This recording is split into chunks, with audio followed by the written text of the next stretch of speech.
नमस्कार दोस्तों, आप सभी का स्वागत है जीके की प्रैक्टिस क्लास में, जिसमें दोस्तों हम सामान्य ज्ञान के टॉप 20 महत्वपूर्ण प्रश्न करेंगे। और ये ऐसे प्रश्न हैं दोस्तों जो एग्ज़ाम में पूछे गए हैं। तो आप किसी भी एग्ज़ाम की तैयारी कर रहे हो, चाहे यूपी पुलिस, आरपीएफ, रेलवे की किसी एग्ज़ाम की तैयारी कर रहे हो, सभी के लिए बहुत ही महत्वपूर्ण होगा। चलिए देखते हैं पहले क्वेश्चन से। और लास्ट में दोस्तों मैंने आपके लिए क्वेश्चंस रखा है जिसका आंसर आपको कमेंट में लास्ट में बताना है। देखिए पहला क्वेश्चन है कि गंगा की कौन सी सहायक नदी है जो सोनपुर के पास पटना में मिलती है। यानी गंगा की ऐसी कौन सी सहायक नदी है जो पटना में यहाँ पर गंगा नदी से मिलती है। तो कोसी, घग्गर, गंडक, रामगंगा। तो गंडक दोस्तों राइट आंसर हो जाएगा option number C. Gandak Ganga की सहायक नदी है, यह पटना में गंगा नदी से मिलती है, ये आपको ध्यान रखना है। अब देखिए गंगा नदी, तो गंगा नदी दोस्तों भारत की सबसे लंबी नदी है। 2525 किमी इसकी लंबाई है। 2525 किलोमीटर इसकी क्या है, लंबाई है। देखिए अब पूछा जाता है गंगा की सबसे बड़ी सहायक नदी कौन सी है। तो याद रखेंगे दोस्तों यमुना। यमुना गंगा की सबसे बड़ी सहायक नदी है, यमुना। कोसी नदी बिहार का शोक किस नदी को कहा जाता है। तो कोसी नदी को कहा जाता है बिहार का शोक। तो इन सभी प्रश्नों को आपको ध्यान रखना है। नेक्स्ट क्वेश्चन देखेंगे। देखिए अगला प्रश्न है कि गौतम बुद्ध को महापरिनिर्वाण कहाँ प्राप्त हुआ। तो गौतम बुद्ध को महापरिनिर्वाण कहाँ प्राप्त हुआ। महापरिनिर्वाण का मतलब दोस्तों उनकी मृत्यु कहाँ पर हुई, जिसे महापरिनिर्वाण कहा गया। तो कहाँ पर हुआ, कुशीनगर में। डी राइट आंसर हो जाएगा। देखिए जब गौतम बुद्ध जी ने ज्ञान प्राप्ति के बाद अपना प्रथम उपदेश दिया था, कहाँ पर दिया था, सारनाथ में। तो उसे क्या कहते हैं, धर्म चक्र प्रवर्तन। धर्म चक्र प्रवर्तन कहा जाता है उसे। किसको, जब उन्होंने पहला उपदेश अपना दिया था। पूछा जाता है कहाँ पर दिया था, तो सारनाथ में। क्या कहा जाता है, तो धर्म चक्र प्रवर्तन। और उनकी मृत्यु जब हुई तो उसे महापरिनिर्वाण कहा गया। और जब उन्होंने दोस्तों घर को छोड़ा तो उसे क्या कहा गया, तो जब घर को छोड़ा उसे महाभिनिष्क्रमण कहा गया। क्या कहा गया, महाभिनिष्क्रमण। तो इन सभी को याद रखना है। जब उन्होंने घर छोड़ा तो उसे महाभिनिष्क्रमण कहा गया। जब उन्होंने अपना प्रथम उपदेश सारनाथ में दिया तो उसे धर्म चक्र प्रवर्तन कहा गया। और जब उनकी मृत्यु हुई कुशीनगर में तो उसे कहा गया महापरिनिर्वाण। तो इन सभी को ध्यान रखना है। नेक्स्ट क्वेश्चन देखेंगे। देखिए नेक्स्ट क्वेश्चन है कि संविधान सभा का संवैधानिक सलाहकार किसे नियुक्त किया गया। तो संविधान सभा जो थी उसका संवैधानिक सलाहकार किसे नियुक्त किया गया था। तो याद ध्यान रखेंगे दोस्तों ऑप्शन बी राइट आंसर हो जाएगा। बी.एन. राव। बी.एन. राव को संविधान सभा का संवैधानिक सलाहकार नियुक्त किया गया था। और बी.आर. अम्बेडकर दोस्तों संविधान सभा के प्रारूप समिति के अध्यक्ष थे। बी.आर. अम्बेडकर प्रारूप समिति के अध्यक्ष थे, ये आपको ध्यान रखना है। और डॉक्टर राजेंद्र प्रसाद संविधान सभा के अस्थायी अध्यक्ष थे, ये आपको ध्यान रखना है। ये क्या थे, ये डॉक्टर राजेंद्र प्रसाद अस्थायी अध्यक्ष थे, संविधान सभा के अस्थायी अध्यक्ष थे। और बी.आर. अम्बेडकर ये प्रारूप समिति के अध्यक्ष थे, प्रारूप समिति के अध्यक्ष थे। और बी.एन. राव क्या थे, संवैधानिक सलाहकार थे। नेक्स्ट क्वेश्चन देखेंगे। देखिए अगला प्रश्न है यहाँ पर कि राष्ट्रीय उपभोक्ता दिवस कब मनाया जाता है। बताएंगे राष्ट्रीय उपभोक्ता दिवस कब मनाया जाता है। तो हर साल दोस्तों 24 दिसंबर को। ध्यान रखेंगे 24 दिसंबर को। तो हर साल 24 दिसंबर को राष्ट्रीय उपभोक्ता दिवस के रूप में मनाया जाता है। बी राइट आंसर हो जाएगा। अब देखिए 10 दिसंबर को राष्ट्रीय मानवाधिकार दिवस मनाया जाता है। मानवाधिकार दिवस। तो राष्ट्रीय मानवाधिकार दिवस 10 दिसंबर को मनाया जाता है। 24 दिसंबर को राष्ट्रीय उपभोक्ता दिवस मनाया जाता है। और 1 दिसंबर को एड्स दिवस मनाया जाता है। ये सभी को आपको ध्यान रखना है। नेक्स्ट क्वेश्चन देखेंगे। देखिए अगला प्रश्न है लोकसभा का सभापति कौन होता है। लोकसभा का सभापति कौन होता है। तो लोकसभा का जो सभापति होता है वह लोकसभा अध्यक्ष होता है। बी राइट आंसर हो जाएगा। लोकसभा का सभापति कौन होता है, लोकसभा अध्यक्ष होता है। अब देखिए यहाँ पर जो उपराष्ट्रपति है यह लोकसभा का अध्यक्ष, यहाँ सभापति कौन है, लोकसभा अध्यक्ष। लेकिन अगर पूछा जाए राज्यसभा का सभापति, राज्यसभा का सभापति कौन होता है, तो राज्यसभा का सभापति उपराष्ट्रपति होता है, ये ध्यान रखना है। तो राज्यसभा का सभापति कौन होता है, उपराष्ट्रपति होता है। अब देखिए पूछा जाता है एग्जाम में कि उपराष्ट्रपति को वेतन किस लिए मिलता है, तो उपराष्ट्रपति को जो वेतन मिलता है वह राज्यसभा का सभापति होने के नाते उसको वेतन दिया जाता है, ये आपको ध्यान रखना है। उपराष्ट्रपति के पद पे होने के लिए उसको वेतन नहीं मिलता, ये ध्यान रखना है। राज्यसभा का सभापति होने के लिए वेतन दिया जाता है। नेक्स्ट क्वेश्चन देखेंगे। देखिए अगला प्रश्न, भारतीय संविधान का भाग 5 किससे संबंधित है। तो भारतीय जो संविधान का भाग 5 है, तो भाग 5 में क्या है, देखिए भाग 5 में आपका संघ है। भाग 5 में क्या है, भाग 5 में संघ है, तो डी क्या हो जाएगा, राइट आंसर हो जाएगा। ये यहाँ पर चुनाव किस भाग में है, तो भाग 15 में चुनाव की चर्चा की गई। भाग 15 में पंचायत किस में है दोस्तों, तो पंचायत भाग 9 में है। किस में है, भाग 9 में है। मौलिक कर्तव्य, मौलिक कर्तव्य भाग 4 क में, भाग 4 क में क्या है, मौलिक कर्तव्य है। और भाग 4 में क्या है, नीति निर्देशक तत्व है।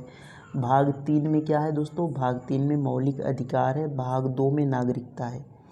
और भाग 1 में भारत तथा उसके राज्य, यानी भारत संघ तथा उसके राज्य, ये आपको ध्यान रखना है। भारत राज्यों का संघ है। नेक्स्ट क्वेश्चन देखेंगे। देखिए अगला प्रश्न है कि दूसरे गोलमेज सम्मेलन में किस स्वतंत्रता सेनानी ने प्रतिनिधित्व किया था। दूसरे गोलमेज सम्मेलन में किस स्वतंत्रता सेनानी ने प्रतिनिधित्व किया था। सॉरी यहाँ पर क्वेश्चंस कट रहा है।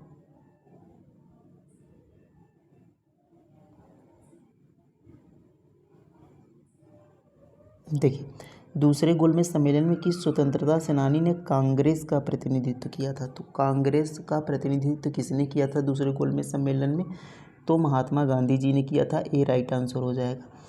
महात्मा गांधी जी ने दूसरे गोलमेज सम्मेलन में कांग्रेस का प्रतिनिधित्व किया था। तो कुल कितने गोलमेज सम्मेलन हुए थे, तो कुल 3 गोलमेज सम्मेलन हुए थे। तो तीनों गोलमेज सम्मेलन में भाग लेने वाले भारतीय कौन थे, तो भीमराव अंबेडकर जी, डॉक्टर भीमराव अंबेडकर जी ने तीनों गोलमेज सम्मेलन में भाग लिया था। तो डॉक्टर भीमराव अंबेडकर जी ने तीनों गोलमेज सम्मेलन में भाग लिया था। पूछा जाए तीनों गोलमेज सम्मेलन में भाग लेने वाले व्यक्ति डॉक्टर भीमराव अंबेडकर। कुल कितने गोलमेज सम्मेलन हुए, 3 गोलमेज सम्मेलन हुए। देखिए पहला 1930 में हुआ था, दूसरा 31 में हुआ था, और तीसरा 1932 में हुआ था। तो इन सभी को आपको ध्यान रखना है। नेक्स्ट क्वेश्चन देखेंगे। देखिए अगला प्रश्न है, निम्नलिखित में से कौन विद्युत चुम्बकीय प्रेरण के आधार पर कार्य करता है। तो इनमें से कौन विद्युत चुम्बकीय प्रेरण के आधार पर कार्य करता है, तो ए राइट आंसर हो जाएगा दोस्तों, जनरेटर। जनरेटर विद्युत चुम्बकीय प्रेरण के आधार पर कार्य करता है। देखिए अगला प्रश्न है, भारत में किसी राज्य की राज्यपाल नियुक्त करने की न्यूनतम आयु क्या है। तो जो भारत में दोस्तों किसी राज्य के राज्यपाल नियुक्त करने के लिए जो आयु है वह कितनी है, तो वह आयु कितनी है, 35 वर्ष है। सी राइट आंसर हो जाएगा। राज्यपाल हो या राष्ट्रपति हो या उपराष्ट्रपति हो या दोस्तों सर्वोच्च न्यायालय के मुख्य न्यायाधीश हो, इन सभी के लिए जो आयु न्यूनतम है वह कितना है, 35 वर्ष है, ये ध्यान रखना है।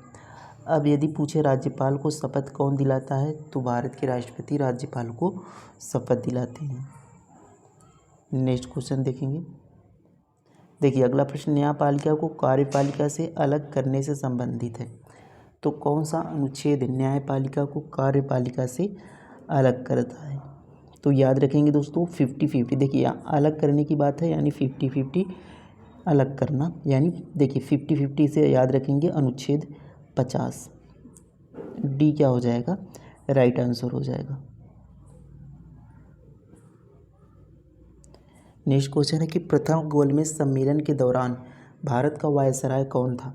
तो जो प्रथम गोलमेज सम्मेलन के दौरान भारत का वायसराय कौन था? तो प्रथम गोलमेज सम्मेलन कब हुआ था? तो अभी हमने दोस्तों किया कि 1930 में। 1930 में प्रथम गोलमेज सम्मेलन हुआ, 31 में दूसरा और 32 में तीसरा। अब देखिए जो प्रथम गोलमेज सम्मेलन हुआ था उस समय जो भारत के वायसराय थे वह इरविन था। 1926 से इसका कार्यकाल था, 1926 से 31 तक यह भारत का वायसराय रहा। तो 1930 यानी प्रथम गोलमेज सम्मेलन के समय 1926 से 31 तक इरविन था। तो यहाँ पर इरविन क्या हो जाएगा? राइट आंसर हो जाएगा।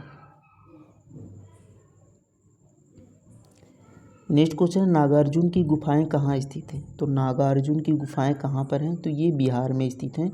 बी राइट आंसर हो जाएगा। कहाँ पर हैं? बिहार में।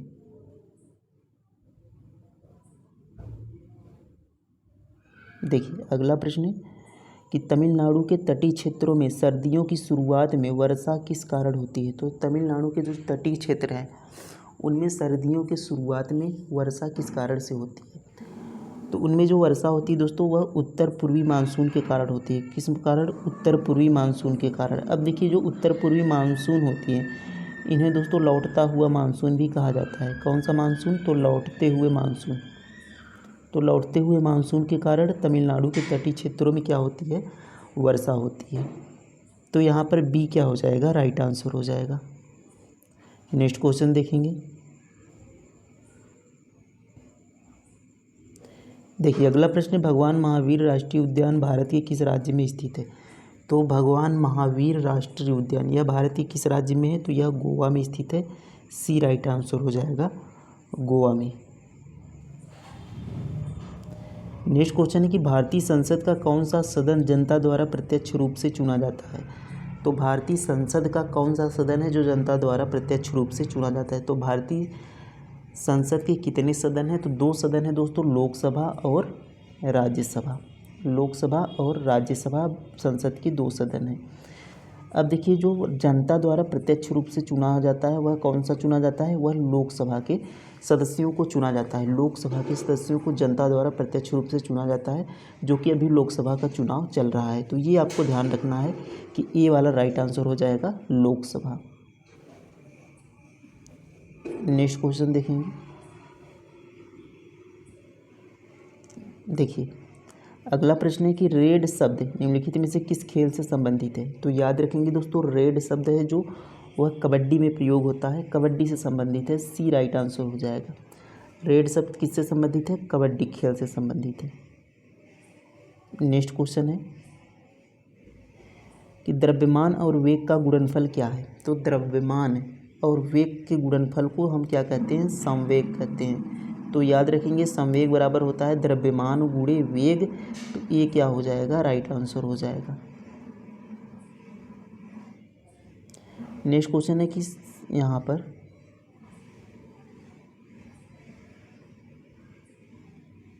देखिए समाचार पत्र केसरी किसके द्वारा प्रकाशित किया गया था? तो जो समाचार पत्र केसरी है वह किसके द्वारा प्रकाशित किया गया था?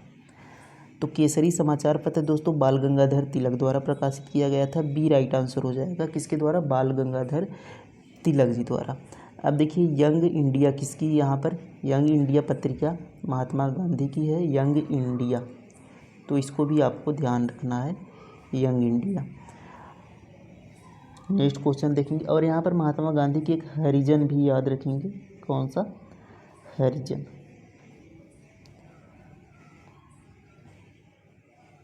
नेक्स्ट क्वेश्चन है कौन सी ग्रंथि वृद्धि हार्मोन स्रावित करती है? तो इनमें से कौन सी ग्रंथि है जो वृद्धि हार्मोन स्रावित करती है? तो पीयूष ग्रंथि दोस्तों जिसे पिट्यूटरी ग्रंथि भी कहते हैं या वृद्धि हार्मोन स्रावित करती है। तो बी यहाँ पर राइट आंसर हो जाएगा। तो लास्ट क्वेश्चन है दोस्तों, यहाँ पर इसका आंसर आपको कमेंट में लिखना है कि सबसे गर्म ग्रह कौन सा है? तो बुध शुक्र शनि बृहस्पति। तो इसको आपको कमेंट में आंसर लिखना है कि सबसे गर्म ग्रह कौन सा है। तो ये क्लास कैसी लगी कमेंट में ज़रूर बताएंगे। थैंक यू, धन्यवाद, जय हिंद।